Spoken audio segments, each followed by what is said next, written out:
সম্প্রতি সোশ্যাল মিডিয়ায় নতুন ভিডিও নিয়ে ঝড় তুলেছে এক সময়ের জনপ্রিয় লাস্যময়ী নায়িকা শাবনূর। এখানে দেখা যাচ্ছে ভিন্ন ভিন্ন পোশাকে বিভিন্ন স্টাইলে নতুনভাবে নিজেকে উপস্থাপন করেছে 90 দশকের এই নায়িকা। তবে শারীরিক দিক থেকে দেখা গেছে পুরো পরিবর্তন।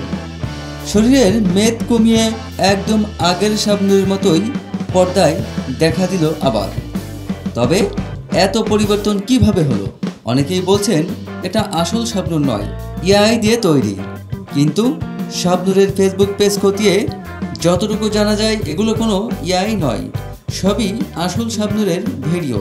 তবে কি আবারও পুরোদমে বাংলার সিনেমা কাঁপাতে আসছে শাবনূর?